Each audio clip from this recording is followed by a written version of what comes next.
Para sa si Kuya kanina.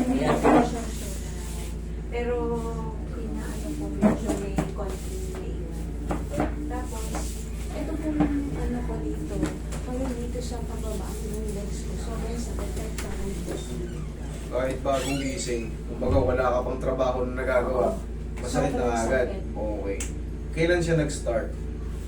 Siguro almost a year na. Almost a year na. Ginagawa ko lang po is twice a month nagpapamassage. Sabi kasi baka daw lamig. Okay naman yan, okay naman yan. Basta tatandaan nyo, sasabihin nyo sa therapist. Medium type lang. Tandaan nyo yung mga viewers ko.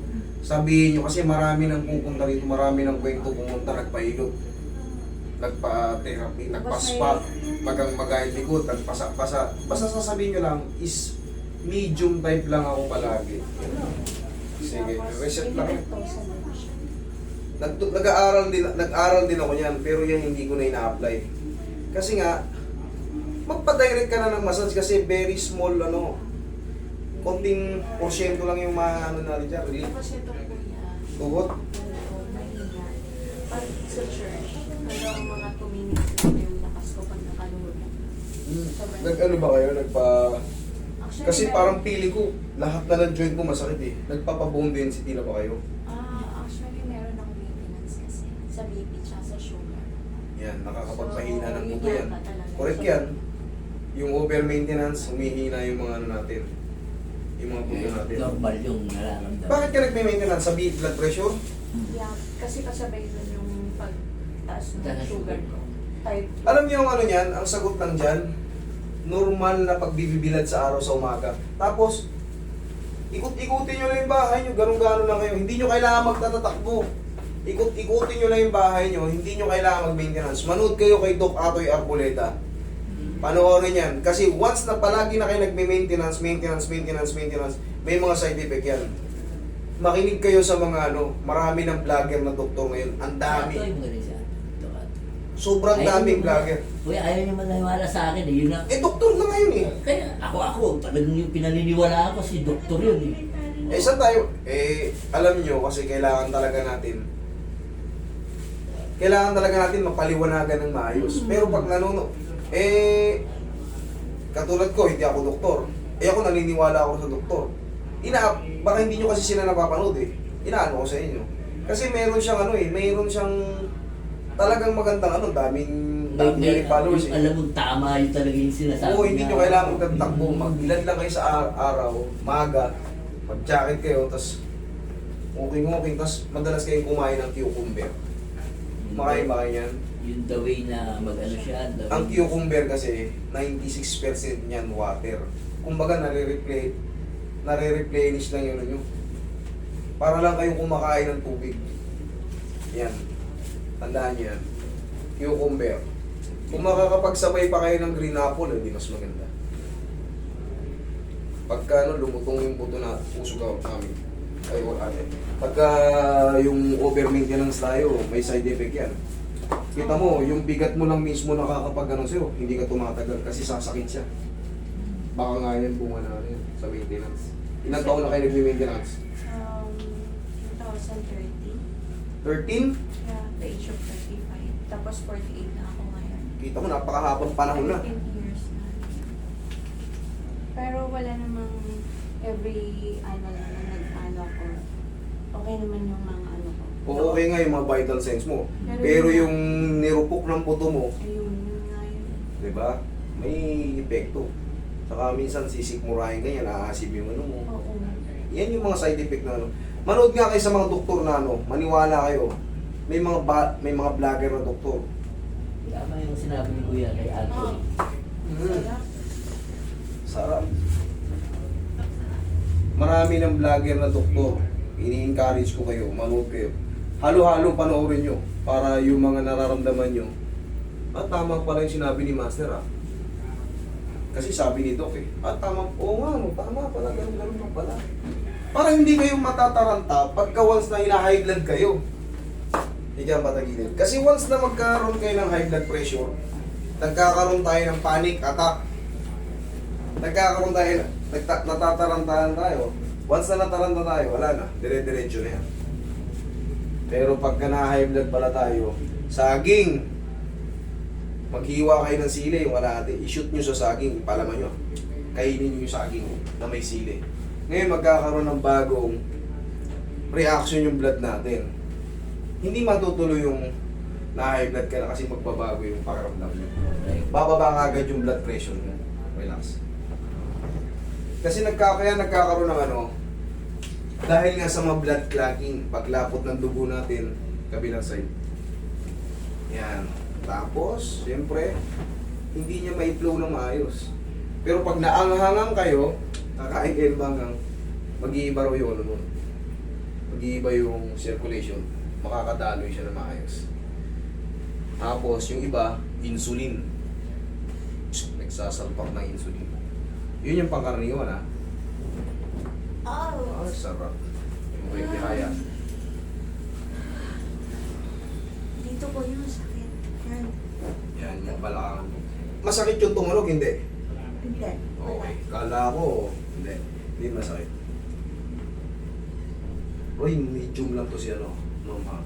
Kasi medyo yung mga sinasabi niya sa assessment, medyo humina yung mga puto niya. Tapa ka. Parang feeling ko lang medyo naging soft na si mahabang panahon na kasi. Ilos dun sa mga... 2013 2024 na ngayon.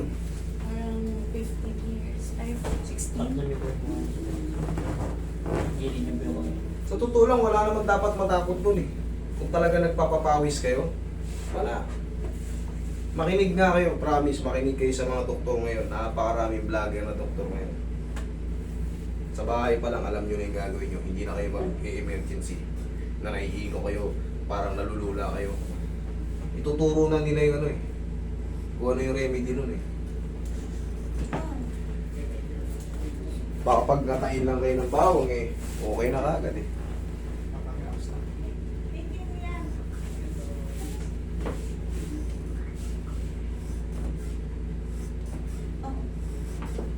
Okay. Magutok? Eh talagang pinalalagutok ko talaga yan. Tsaka mami, ay ate, huwag kang maliligo ng ano ha. Basahin mo muna yung paa mo ha. Pagka kayo, meron talaga kayong high blood or ano, sugar nyo. Pag maliligo kayo, tatandaan nyo sa umaga, inom muna ng isang tilitin ko lang, basahin nyo yung paa nyo, basahin nyo. Masakit to pag ganyan? Kita mo, kita mo. Sobrang sakit niya? Pag ginagalaw, yan. Kita nyo, very soft. Ganyan lang yun, kita nyo. Sinasabi ko sa inyo. Nasasaktan na siya. Eh paano na lang pag yung masayistang walang knowledge sa mga ano? Hindi, pag po minabasay ako, light lang din. Oo, oh, ayan. Medium to soft.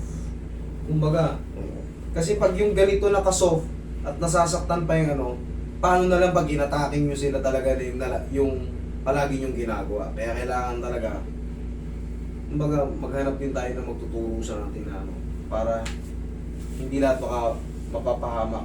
Kumbaga, paano nyo muna, kung ano yung, ang tawag yung toleration niya sa pain, kailangan maano nyo muna yun. Makita nyo muna kasi, yung simpleng dinan ganyan, nasasaktan. Oh? Diba, kita nyo, very soft siya.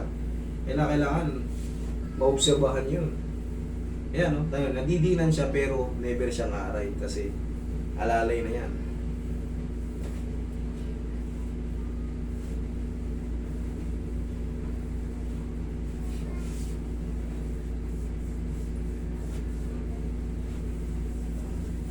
Very soft na kayo. Kaya naman pala pag lumuhod kayo, yung ganyan, nasasaktan kayo eh. Pero kung okay na ba, may electric machine sa bahay, yun yung lagi Yun yung lagi yung ginagamit. sa kanya. Pag hindi kayo therapist, hindi kayo pwede ron. Hindi nyo kayang kontrolin yung duration nun, yung tagal. Kahit medyo. Malalamog kayo. Oo nga. Mas maganda yung sarili ninyo na lang. Ganyan ninyo na lang. Lampaw. Oo, sakit. Ganyan ninyo na lang. Kailangan, pero ano lang ha. Eh yung electric, puta, lamog ka ron. Sa una, masarap. Nakakakilit. Pero pagtapos, sakit. Tiyaya ka. Very fragile yung ano nyo, ate. very fragile yung mga katawan mo ngayon. Kita mo, very soft na yung ginagawa ko. Umiinda pa siya. Okay. Okay. Kailangan talaga very soft lang talaga. Marunong talagang mag-alala. Dalawang kamay po sa chat. Okay, relax na. Inhale. Exhale. Kayo na yung example ng ano. Ito na yung pinaka-example ng yung ano, pag-over maintenance. Pag matagal na kayo nagme-maintenance, dekada na, ito na yung pakiramdam. Humihina yung mga karne nyo, yung mga puto nyo. Pero bata pa kayo ate. Bata pa, kaya pang ano yan. Buwan lang yan, 3 months na kayo straight magpapawis. Walking lang, kahit hindi sa umaga, kahit sa gabi. Basta napapawisan kayo araw-araw. Yung residue ng tinik nyo ng gamot, sa haba ng panahon, lalabas yun. Pawis ang maglalabas yan. Para maging strong kayo ulit. Pero alam nyo kung paano kayo paano nyo maano yung goal na yun. Kailangan talaga may kasabay kayong maglalakad. Kailangan may nag-i-encourage sa inyo. Pero pag mag-isa kayo, nakakatawa dito lang ako sa bahay. Kailangan talaga, meron talaga ano. Sir, sumabay ka na. Mahilig naman kaming siya, kasi nga, hirap na siya eh.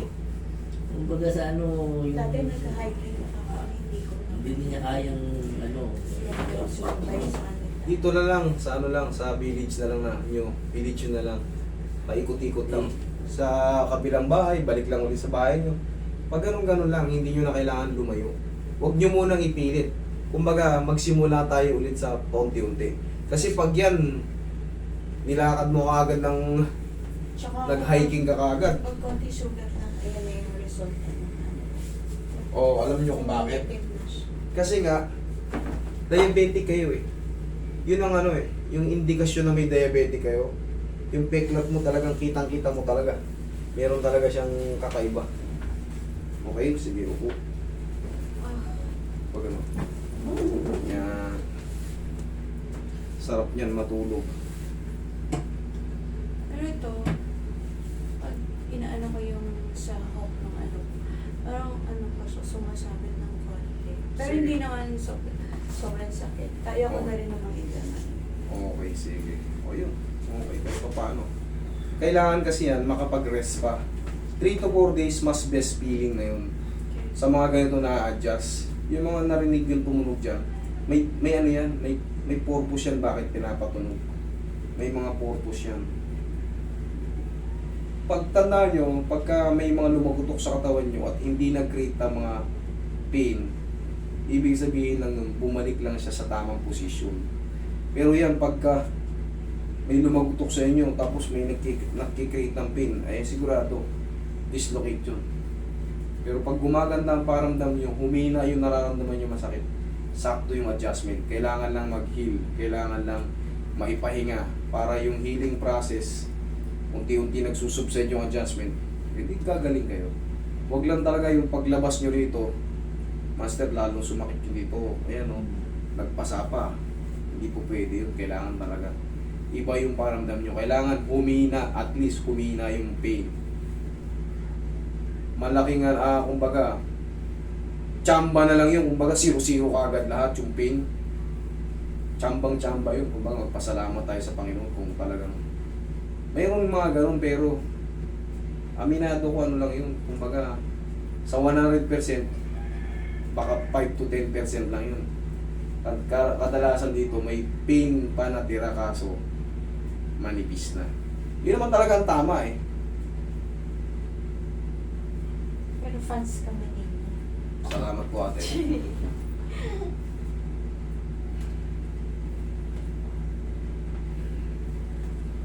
Okay, yan ang tamang adjust dito. Tayo ka pa. Sige. Teacher. At kuya, kailangan